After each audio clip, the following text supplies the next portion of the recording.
This podcast provides information to help esports professionals identify and approach legal problems. This podcast is intended for informational purposes only. Legal information is not the same as legal advice, which is an application of law to a party's specific set of circumstances. You should not and are not authorized to use this podcast as a source of legal advice. And the information in this podcast does not create an attorney-client relationship between the Law of Esports podcast, any of the lawyers or affiliates of the podcast, and any consumer of this podcast.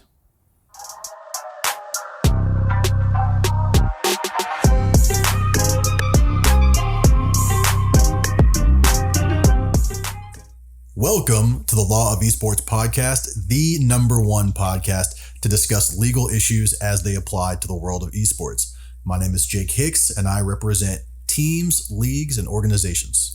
And my name is Nefi Lopez, and I represent players, streamers, and personalities. And today we have a fantastic episode on the cutting edge of developments in the world of mergers, acquisitions, and antitrust, starting with the Activision Blizzard and Microsoft merger and discussing all of the ins and outs of everything going into that deal, especially as it applies to esports. But first, we want to take just a moment to discuss the fact that in our post history, we have episode 5, which aired probably 6 to 8 months ago.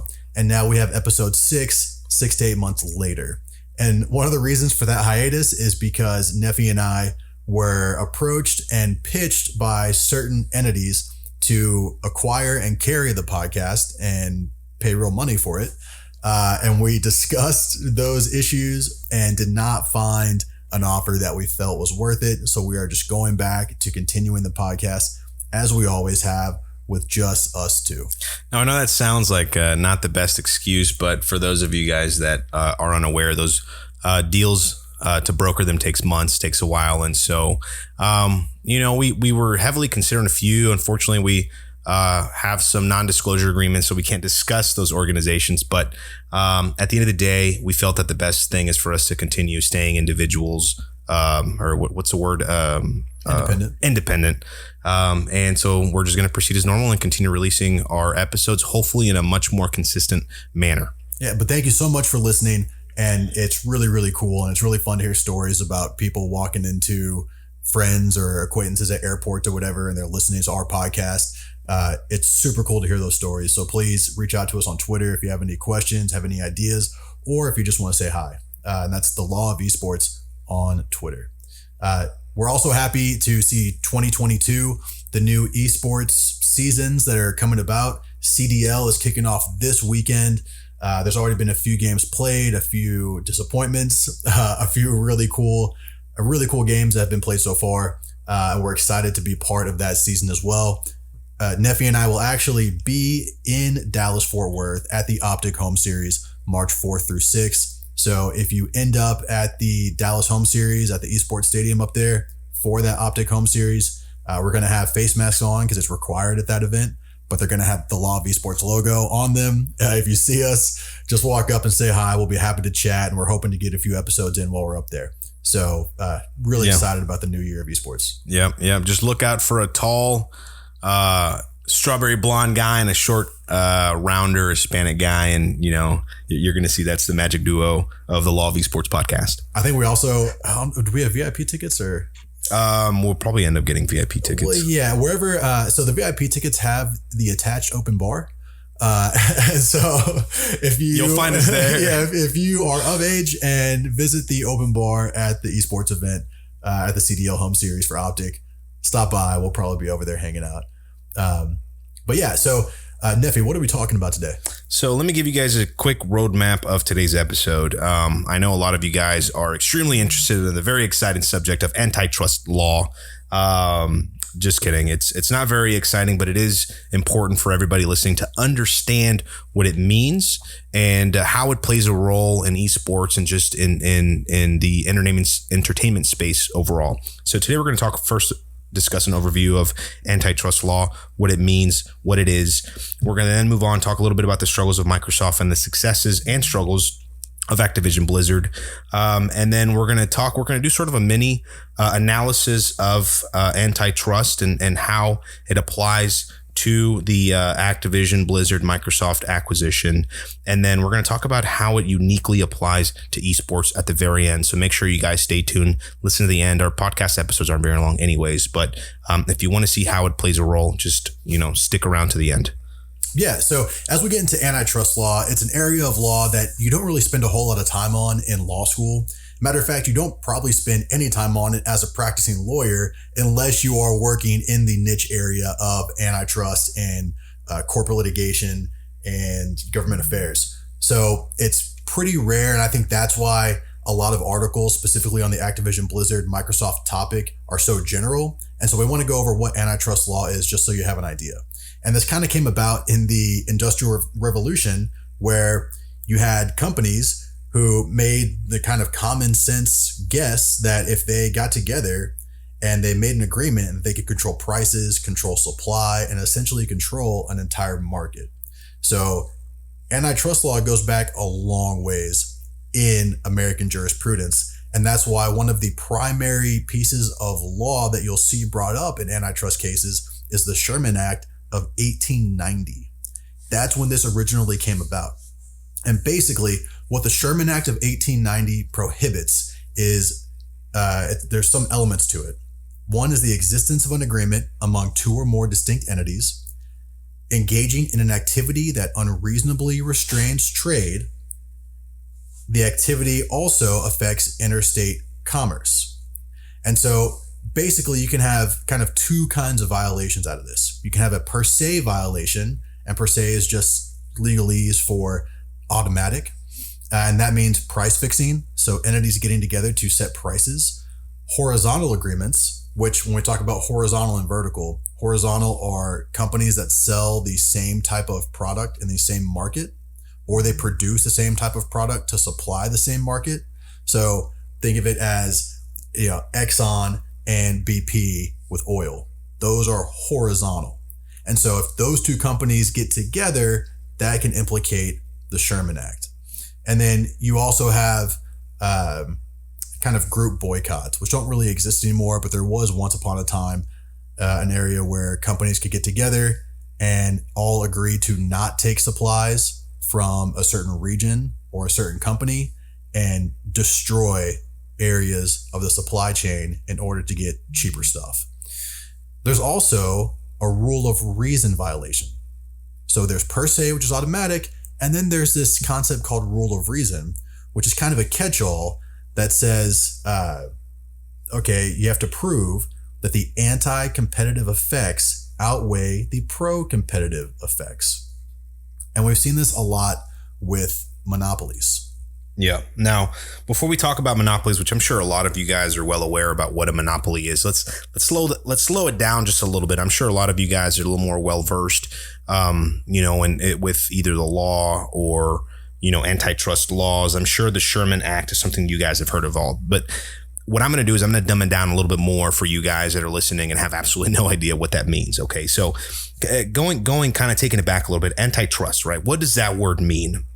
The Sherman Act was one of the biggest laws that was passed to prevent essentially groups of businesses, also known as a trust, right? Which is why it says antitrust, that team up to form a monopoly, right? Which is what Jake is just about to talk about. And the purpose of it is to avoid people from dictating prices or controlling in a particular market, which is what Jake was talking about just a few moments ago. If I was to sort of interject my opinion, I think this is a great thing because antitrust laws ensure that there's competition among sellers and other businesses that in turn gives tons of benefits to consumers, such as lower prices, higher quality products, higher quality services, more choices, and above all, and the most important thing, especially for the industry that we're in, is that it encourages an environment that fosters greater innovation. And so antitrust laws are a form of regulation by the government to encourage competition and innovation by limiting the market power that a single competitor can have, right? Some of the examples that he gave us were like BP and Shell or Chevron. Something that would apply to our industry a little more would be like Sony versus Microsoft. That way, if antitrust laws are being violated, it prevents mergers, acquisitions that would concentrate the market power to a single company, that would essentially reduce others' ability to compete with one another. And that particularly is known as a monopoly. And so the key is, and we'll talk a little bit about that, but we want to prevent multiple companies from colluding with one another or turning into one big company that would then inhibit the ability for there to be a healthy competition between corporations and to avoid price fixing and all that other fun stuff that typically happens. And by fun, I mean extremely illegal stuff. And so just so you guys are aware, whenever I say illegal, the two main corporations, the two main people that are in charge of enforcing antitrust laws is the FTC, which is the Federal Trade Commission, and the DOJ, the Department of Justice, because oftentimes a lot of these corporations are sophisticated. They have individuals like Jake and myself to give them advice on what to do, what not to do, what's legal and what's not legal. And sometimes these corporations take these actions knowingly and willingly, and it can implicate some criminal implications, right? In other words, not just civil penalties, but some of these guys can face some serious time should it be found out that they're colluding, price fixing, doing things of that nature. So I'm going to turn it back over to you. We'll talk about monopolies. Yeah. So when looking at monopolies, you can have an illegal monopoly and a natural monopoly. And a natural monopoly is simply a company that creates something that ends up taking over the market. The interesting thing is that natural monopolies can be illegal monopolies. So you're going to see a lot of articles out there about the merger we're talking about today or about other mergers in the future that claim that a monopoly either is or is not illegal. But the interesting thing is, as lawyers, I don't think we would ever make that sort of clear-cut distinction, even in advice to our clients, because an illegal monopoly really just lives in the minds of the executive agencies that examine them and in the mind of the judge that eventually makes the ruling on whether that monopoly is illegal.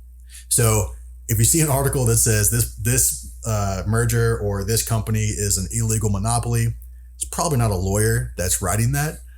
Because again, as Nefi said, you have the executive agencies, the FTC and the DOJ, that have to make a case to a federal judge who will then determine whether it's illegal. And to add a comment to that, just so we're clear, antitrust laws do not establish what, if this is a monopoly. It doesn't essentially make any decisions, but rather provides guidelines, and the courts are the ones that ultimately decide, is this a monopoly? Is this legal? Is this not legal, pursuant to the Federal Trade Commission's cases that they bring forth in the court of law, as Jake was just saying?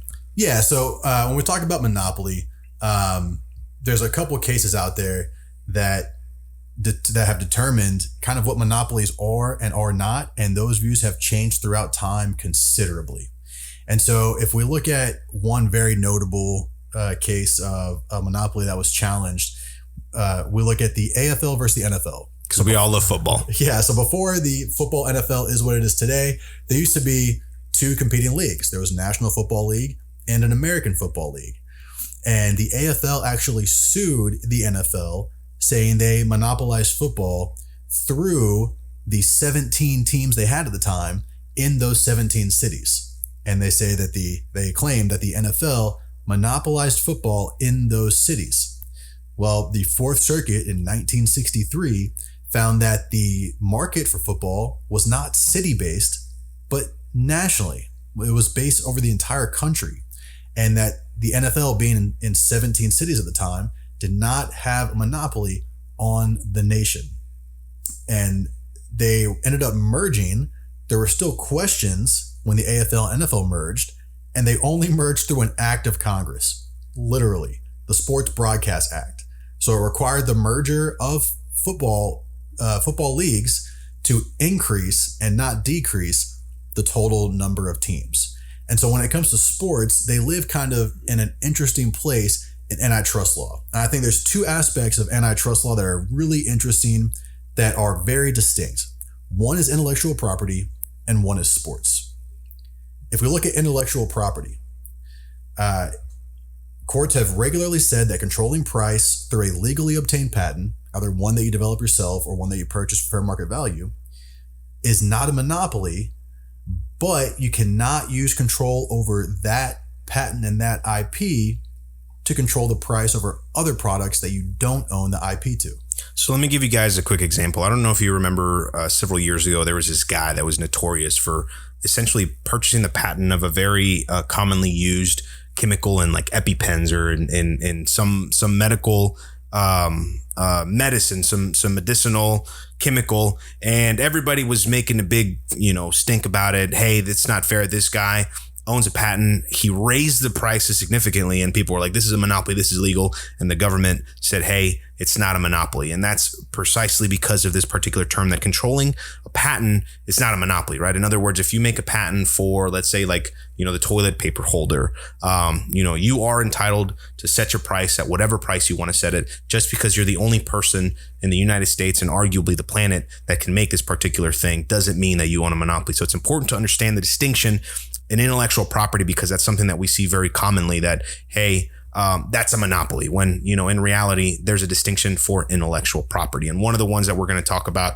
more in detail for you guys is the United States versus Microsoft Corp. With Jake. We'll get into that here in a sec.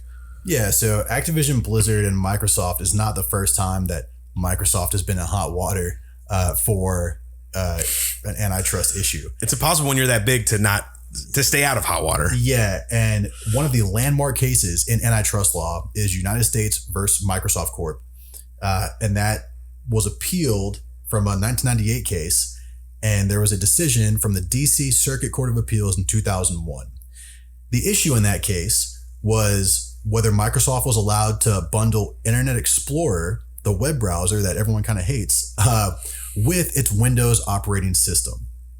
And so for a long time, if you wanted to browse the internet, you had kind of AOL or something, and a lot of that switched to Internet Explorer in the late 90s and early 2000s. And one of the reasons why a lot of people started using Internet Explorer is because it literally came with every computer. It was already on it. You had no choice, essentially. And if you wanted someone to surf your website or use your internet app out of the box, you had to optimize it for Internet Explorer. And so the United States, the executive agencies, sued Microsoft and said that this is a violation of antitrust law. Well, the U.S. government won at the trial court level, and then they mostly won at the DC Circuit level.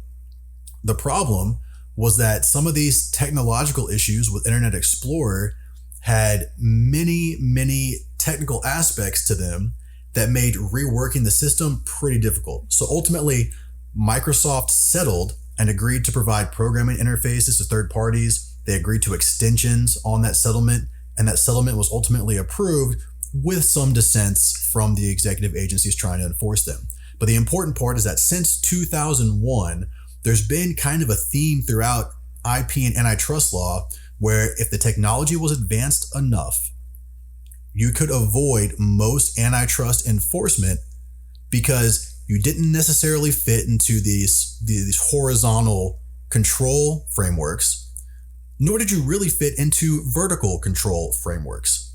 And I mentioned those two things because outside of monopoly being created by owning IP or owning a patent, you can also create a monopoly through mergers. Now, before we get into mergers, so let me ask you guys, because I'm sure you're asking, well, why do I care about this? Why does it matter to me? Let me give you an example. Have you guys ever heard of a company or just these names, Netscape, Navigator, Opera, or Netscape Navigator or Opera? Have you guys ever heard of that? The answer is probably not.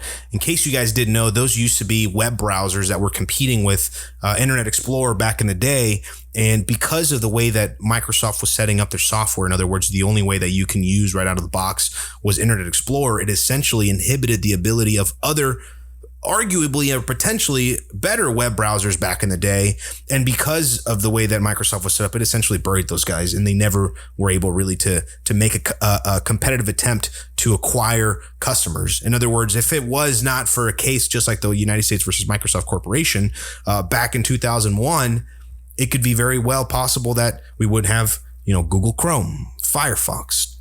We wouldn't have these great competitors, which I personally prefer Google Chrome over Internet Explorer, and I think most people prefer anything over Internet Explorer.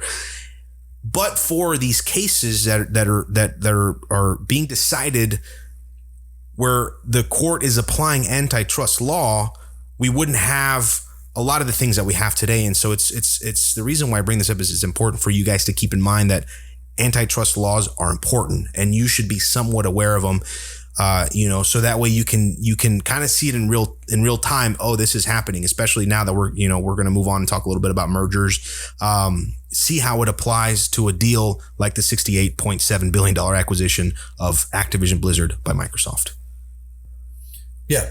And so when we talk about creating monopolies, there's obviously an organic way to do that through just controlling a lot of the market, even though market share isn't necessarily a requirement to finding a monopoly. There are organic ways to grow it from a single entity. Although another probably much more popular, or at least a much more frequent way of creating a monopoly or simply an entity that violates antitrust law is through mergers. So you have horizontal mergers, which is what we were talking about before, where you have 5 oil companies all merged together, and now they alone control the price. Or Microsoft and Sony is a simple example. Yeah, or Microsoft and Apple ever merged, and you can only buy one phone and one computer, and they set the price on all those things. That'd be a huge problem. Vertical integration is where a company buys other entities that are in its supply chain, right? So if you have NVIDIA and then they buy their chip manufacturer, chip designer, and then they buy a silicon mine, that's a type of vertical integration. That's not without scrutiny, but that is a way of integrating where antitrust law is a little bit harder to enforce, at least historically, because there was risk associated with each one of those levels of vertical integration. And so it was harder to set price because you still face competition from the other competitors in each of those verticals. And so with technology, that's changed a bit. And I think even with normal vertical integration, there's been some scrutiny in the past, I think just a year ago. Yeah. And so it's one of the things, the reason why we're bringing this up is extremely important is if you ever look into any articles or anything that's being published out there today, talking about the acquisition of AB by Microsoft, you're going to hear a lot of the term of vertical acquisition, right? Or vertical merger. And as Jake was saying, what that essentially means is that it's an acquisition by a corporation that doesn't necessarily participate in the exact same type of services that you're providing or manufacturing or whatever products that you're producing. And most recently, I think it was actually last year, the FTC actually took some actions against NVIDIA on their $40 billion acquisition of a UK-based chip designer and supplier known as ARM Limited. People know them by ARM. And so without getting into too much into the weeds, ARM is a big player that produces energy efficient chips. I mean, their designs are used in 95% of the world's smartphones, 95% of the chips designed in China. And they lease or license that particular chip design to more than 500 different companies that are competitors to NVIDIA to allow them to make their own semiconductors, right? And without getting into the weeds as to what all that means, essentially what that means is that NVIDIA acquired a company that they argued was a vertical because, they do different things. But in reality, NVIDIA, who also produces chips, the FTC, began their own investigations. Actually, the UK, the government also did their own investigations, and they essentially determined that combining those two companies, it would essentially create an environment that would inhibit or stifle innovation because NVIDIA at that point would have so much control over this massive chip manufacturer that would limit their competitors. In other words, there's nothing that would stop NVIDIA from raising the prices, from limiting, ARM from selling these neutral. What the reason why ARM is so important was because they had neutral type chips that could be applied into whatever other design or whatever other type of semiconductors these other competitors were making. And so, that would be an example. You guys can look into it. It's NVIDIA's acquisition of ARM, which I think is still going. I think they anticipated for it to close in March of this year, but it looks like that's going to end up getting shut down. But we'll see what happens there. Yeah. And that's kind of an industrial vertical integration example that's pretty standard, that I think a lot of anyone that's familiar in any way with antitrust law, even on a cursory level, will understand that if you start buying your suppliers, if you buy enough, or if there's only one supplier for the whole industry and you buy them, that's going to implicate antitrust stuff. But I think one of the one of the other interesting aspects of antitrust law is in sports, because kind of like with IP, how it's very tricky and how it's kind of tough to determine what violates antitrust law and what doesn't, certainly ever since the 2001 Microsoft case. In sports, that's been going on since 1922. There's a federal baseball case where the Supreme Court said that sports aren't a business involved in interstate commerce. And that's since changed a little bit to help players be able to assert their own rights and to achieve fair market value for their skills. And I think one interesting aspect of sports is that courts have held that, you know, when we talk about monopoly or we talk about mergers that violate antitrust law, it's entities that act in concert or in conspiracy with each other. In the world of sports, each team is considered a separate entity. So teams working together to enact rules can be found to be acting in concert, combination, conspiracy that violates antitrust law. So where sports are generally not monopolies, they can be in certain respects. And so sports is not an escape from antitrust law. It just has a number of carve-outs. And so as we talk about the Activision Blizzard Microsoft merger, we need to keep in mind the sports aspect, which contains a number of carve-outs, and the intellectual property aspect, which contains a number of gray areas that make it hard to determine what the outcome of any enforcement action would be. But we can pretty much easily identify why Activision Blizzard and Microsoft would want to get together and make this marriage, right? Yeah, and I mean, obviously the relationship is a no-brainer, right? Activision Blizzard is one of the, I mean, these guys have been producing hits from the start. I mean, think about it. They've got Overwatch, Call of Duty, World of Warcraft, Hearthstone, Candy Crush. Yeah, anything.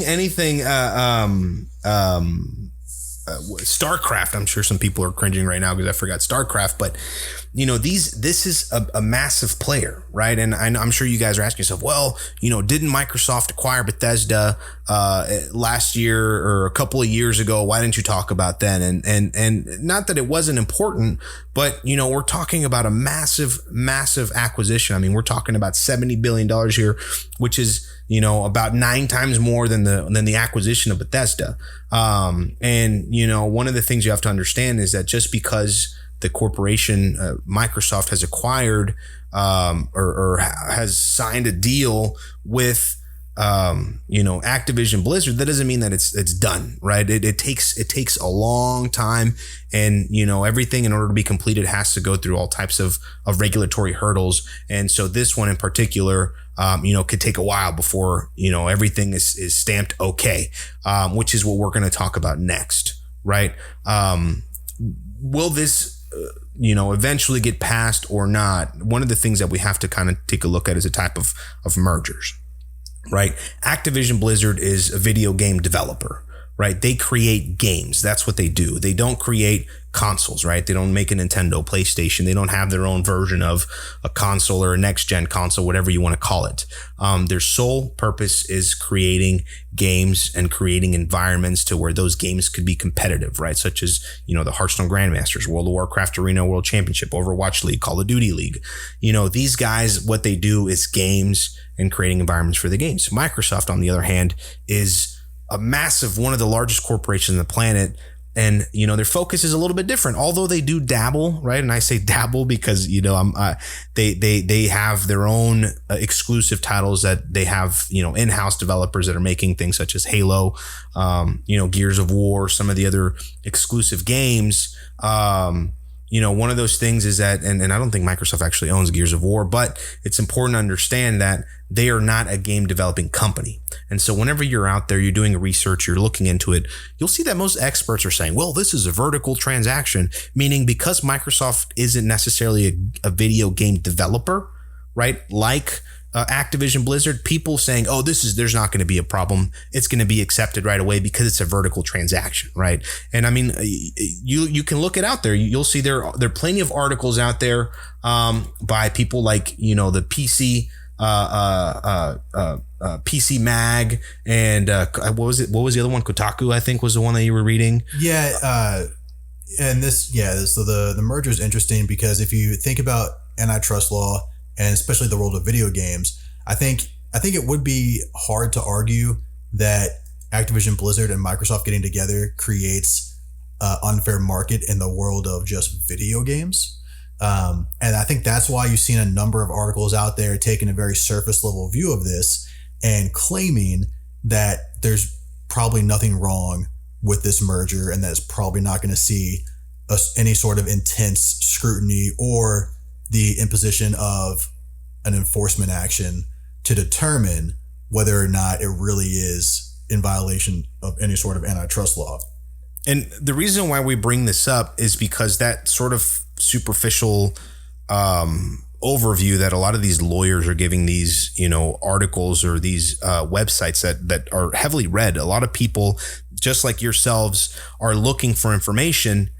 The thing is, you can't always rely on their information. And so I don't mean to kind of puff our chest out a little bit, but from what we've seen out there, that's not necessarily correct. And Jake and I were talking about this a little bit, and everybody is saying, oh, this is a vertical transaction, right? Because it's Microsoft and they're not game developers. But in reality, it's important to understand that, and again, I'm not puffing our chest, but that's why you want to get information from people that are actually devoted and are actually working in this particular field. Like, talking about my friend Jake here, that his job is literally working with corporations and giving them advice, precisely one dealing with what's considered a vertical transaction. And he brought up a very good point earlier, and I'll let him talk about it. But what a lot of these articles and a lot of these people are not talking about is that in September 15, 2021, the Federal Trade Commission withdrew their vertical merger guidelines and commentary, right? Yes, I think that brings us to one critical aspect of evaluating any merger or acquisition when it comes to antitrust concerns. And this is literally what we do for a living.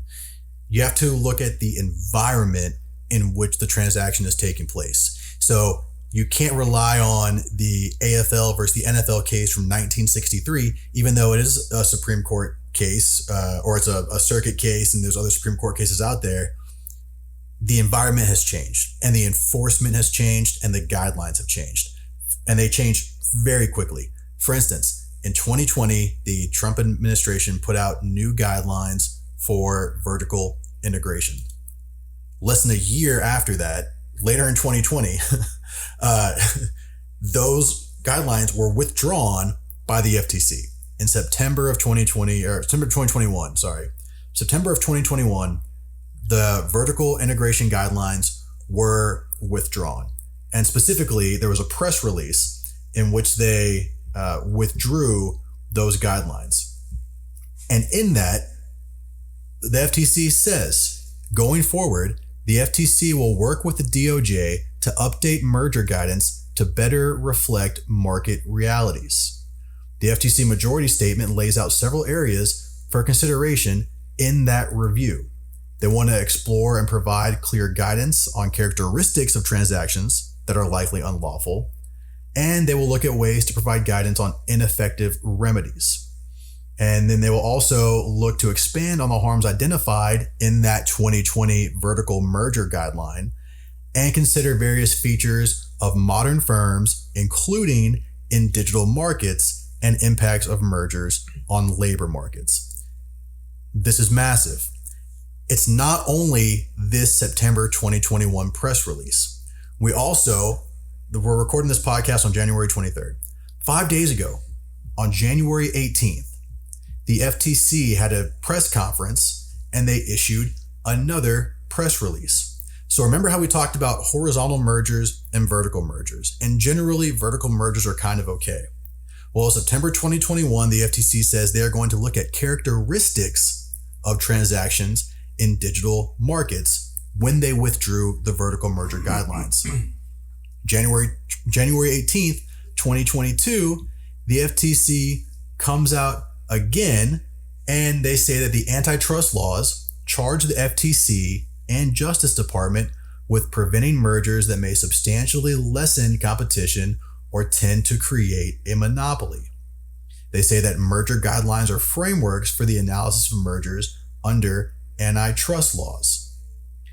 And then they also go through and they say that Although the guidelines identify some of the competitive harms mergers present, markets may fall outside the frameworks under the current approach.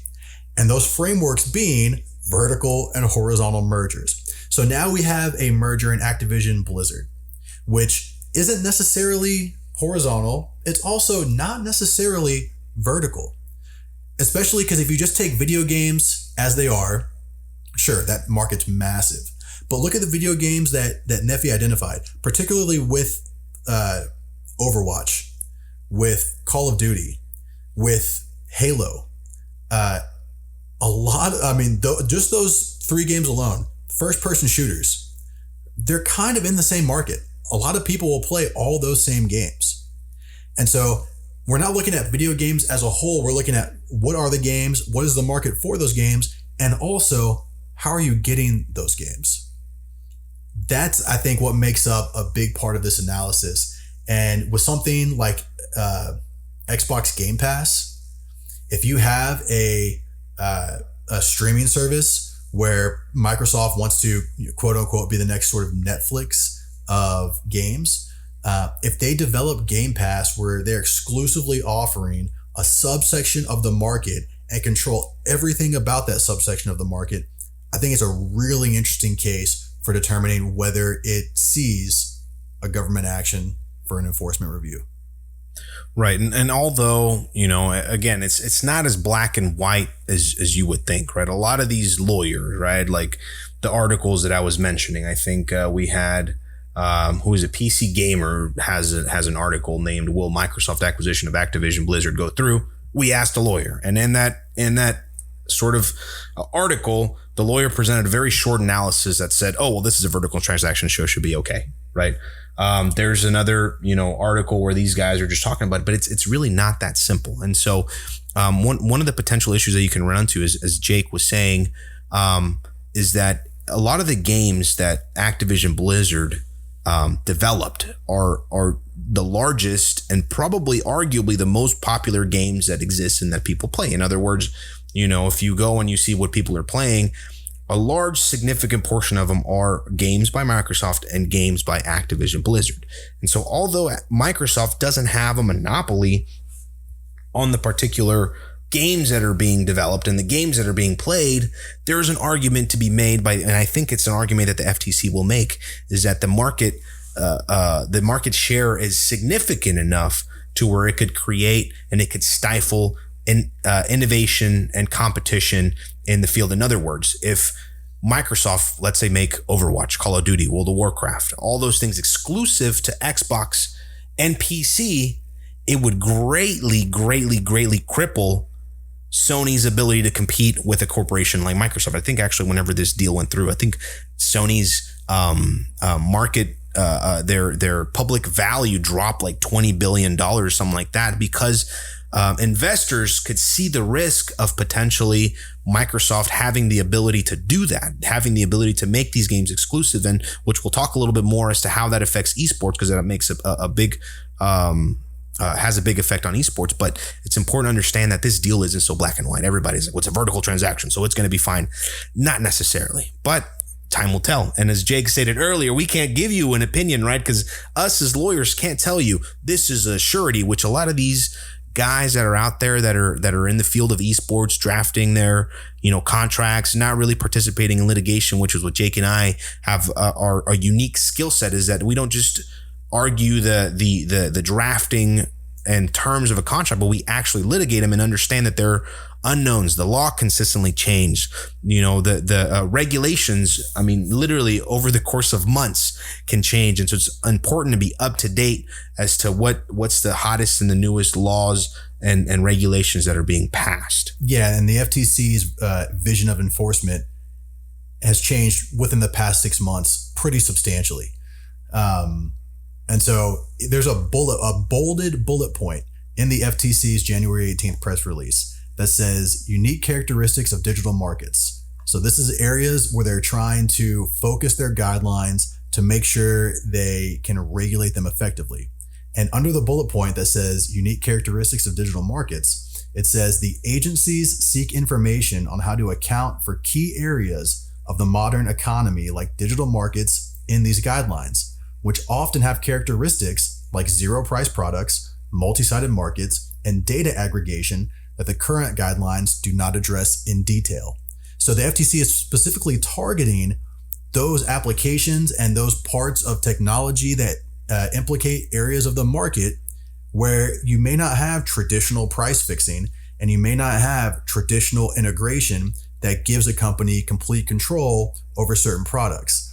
But I think one thing that you can think about is, obviously, I don't think Call of Duty would ever just be Xbox exclusive. They're not going to exclude. They're not going to take $1 billion product and turn it into a $700 million product by excluding PlayStation owners. But imagine a world in where to play Call of Duty, you have to subscribe to Microsoft Game Pass, right? And then that's a way of control. That's a way of spreading your data aggregation through the market to a point where you have such substantial control that you implicate these new federal guidelines. And you can't see me because I did new federal guidelines in quotes, because the funny part is we don't know what they are yet. The public comment period ends on March 21st, 2022 for these guidelines. And the thing is, if you look at the merger rules, the FTC and the DOJ have a timeline with which they can require information or request interviews and determine whether they need to intervene in a merger. But that's not where regulation ends. After a merger is over, we have Nefi's puppies coming to talk. So after a merger is over, the FTC and DOJ can come back and they can potentially unwind. That's Nefi's dog. So the FTC and DOJ can potentially unwind a transaction. And we've seen this with Facebook. They're in active litigation right now on whether they have to unwind their acquisitions of Instagram and WhatsApp. I mean, they have a case going on as we speak. And so it's not just, can Microsoft and Activision Blizzard keep everything under the hood until the end of this period is over for federal review.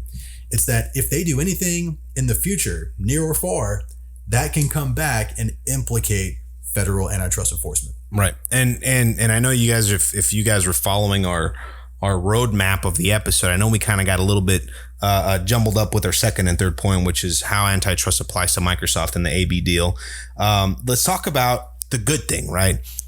The merger between Microsoft and Activision Blizzard, in my opinion, because I have an Xbox, I have PC, I think is great.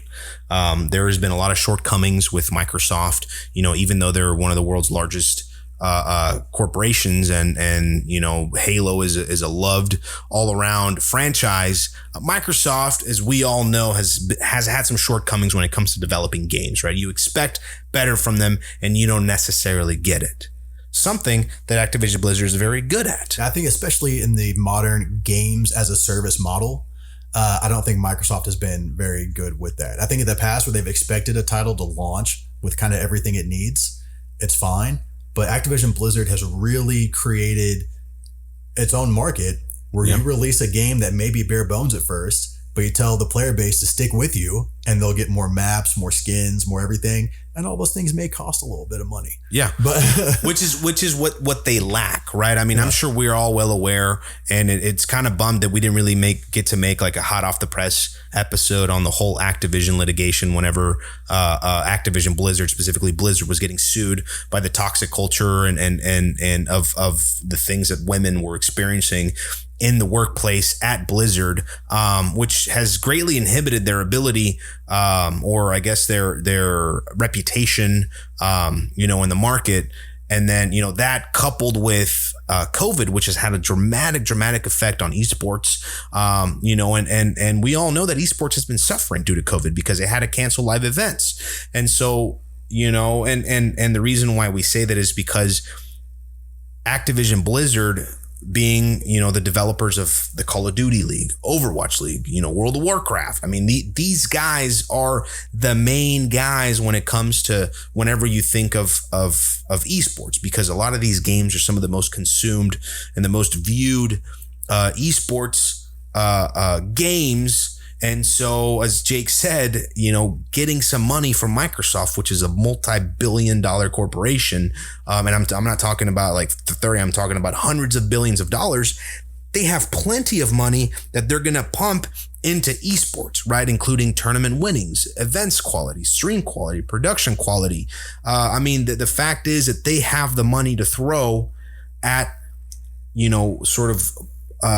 increasing and strengthening the environments around these competitive games like the Call of Duty League and the Overwatch League. These guys have the means to make it what it's meant to be, or what it really can be now that COVID is, I guess you could arguably say it's slowing down with the new Omicron. I don't know if it is. We're not going to talk about that in too much detail, but these guys will have the money to put it into the esports, the environments and the leagues, and make it, what the best that it can be, which is a massive win for people like Jake, myself, and you listeners that are either consumers or that are competitors or that are just some way involved with esports. Yeah, and another side benefit is that Activision Blizzard has had struggles, particularly over the past 6 months to a year, with sexual harassment allegations, harsh work conditions. We have resignations and removal of a lot of senior members that were these are pioneers in these games. Right. And so you have issues with allegations of harsh work conditions. I think Raven Software, those workers are trying to get together to make some sort of action for their own workers' rights. Activision Blizzard was certainly facing a toxic culture label that they do not want. I think part of the merger with Microsoft that could be a benefit is, from my understanding, speaking with current and former Microsoft employees, is that they do have a pretty strong framework for maintaining their own workers' rights in that environment. Now, they're not unionized, but they do have a framework for keeping some of those things at bay. And so that's another side benefit. We're not going to get into that too much because a lot of it's based on allegations and cases that haven't been ruled upon, but I think that's another side benefit. But I think Nefi brings up a really important point in that there may not be a monopoly or a trust on video games. There may not be one on hardware. Certainly, they're not going to take over all consoles. It's not like Microsoft is buying Sony and Nintendo. But there will be one overarching entity over the most popular esports titles. Every single title that we've mentioned so far, StarCraft, Warcraft, Call of Duty, Overwatch, Halo, these are massive esports titles in the traditional esports term that we use, which is one team playing another team on a stage or on your streaming service. They're all going to be under one umbrella. And they kind of were with Activision, but remember, with Microsoft in the loop, it's a much bigger company that comes under much higher scrutiny.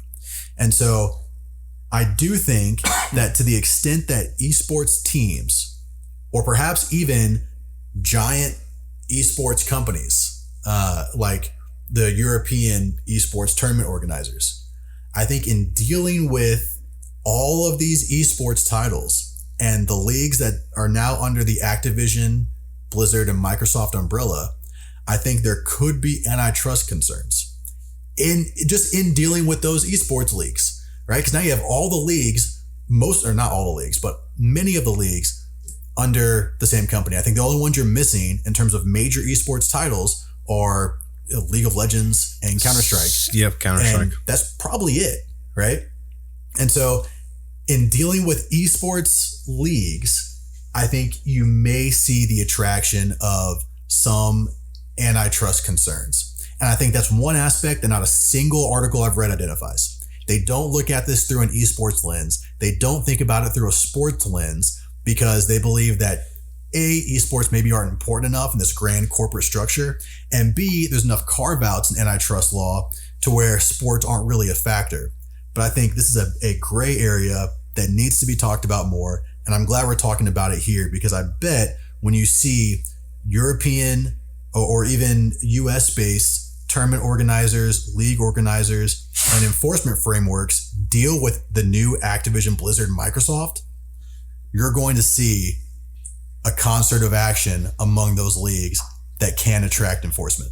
Yeah. So in summary, this is probably a good thing. It's a good thing for esports because a lot of these leagues are going to get the attention and the money that they really deserve in order to take it to the level where it needs to be and that we're all going to benefit from. They're just going to have to be careful. They're just going to have to be extremely careful, right? And obviously, you know, the sort of the biggest risk is that esport games could become exclusive, right? Which would greatly impact the scene, because obviously, you know, a majority of Call of Duty players, if I'm not mistaken, are on PlayStation.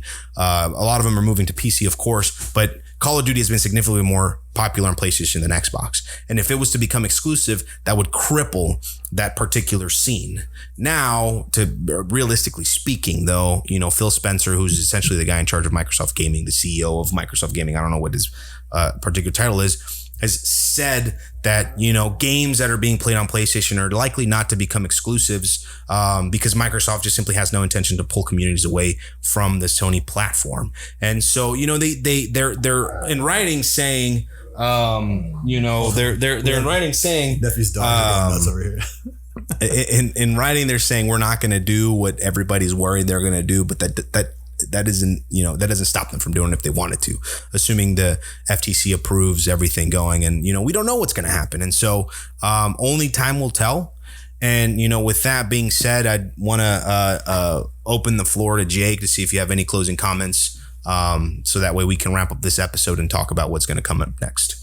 Yes, let me just sip on this open floor for a second. No, I think it's a good thing. I think you're gonna have to be careful. Obviously, Call of Duty is not going to be exclusive anytime soon. I think you may see a deal with Xbox similar to the one you have with PlayStation, where you get maps or certain DLC earlier.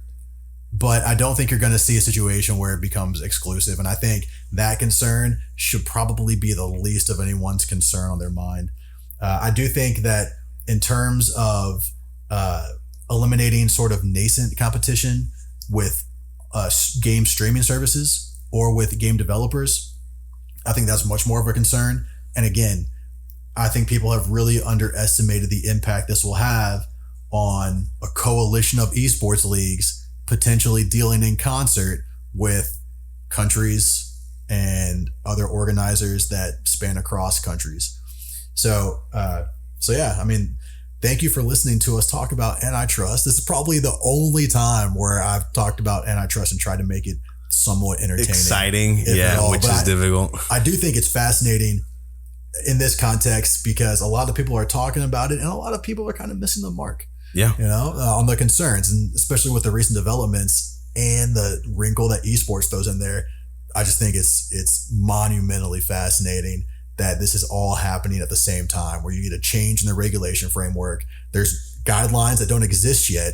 And then there's a merger that might be implicated by those guidelines immediately. Right. And so I'm sure you guys are sitting there saying, well, what's the answer? Is it going to go through or not? I'm going to give you the typical lawyer answer. It depends, right? It depends on what the law is and what the law will be, assuming it's changed. But at a minimum, you know, although we didn't give you the answer to the question, will this go through or not? At least you're more educated, you're better versed. That way, if you have a discussion with your colleagues or, you know, with your chat or, you know, with whoever you're working with, you're a little more educated on the issue, right? You're a little educated on the subject, which antitrust, a lot of people don't know what it is. And at least after listening to this short, I think sub 1 hour episode, you can at a minimum say, you know what, I understand what antitrust is. I understand the implications, how it applies to esports, how it applies to this environment that I so much love, which is the environment of video games and intellectual property. You know, you can walk away a little more educated on the subject. And that's really all we want to do, right? Our goal here is to educate our viewers, educate our listeners. And so that way you guys are well versed in the world of esports. And so with that being said, thank you guys so much for listening. Make sure you follow us on all platforms. We will try to be better about creating episodes now that everything has fallen through the cracks. We will try our best to be a little more consistent. As Jake stated early on, if you guys have any comments, suggestions, if there are topics you want to discuss, reach out to us. Let us know. Shoot us a DM on Twitter. That's probably the best way to reach us, is via Twitter. We are there. We're accessible. There are guys that have reached out to us. I've spent a significant amount of time helping guys that have reached out to, particularly through our Twitter, to ask us for, advice, help, and we do what we can, at least, with time that we're allowed. Yeah. As always, thank you guys so much for listening. Reach out to us if you have any questions, suggestions. And once again, also follow the podcast on Spotify. And please leave a Apple review, because ours are probably dated right now. On Apple Podcasts, we're not appearing because we haven't released episodes in a little while. So make sure you guys go listen, give us a 5-star review, assuming that's what you actually think. If you don't think we deserve 5 stars, don't leave a comment. Don't leave a review. Just leave it, because it's gonna hurt our metrics. So I'm just kidding. I'm just kidding. We turned down offers to sell the podcast. All right, we're remaining resilient for our listeners. Okay, we love all you guys. But thanks again for listening, and we'll catch you guys on the next one. See you on the next one.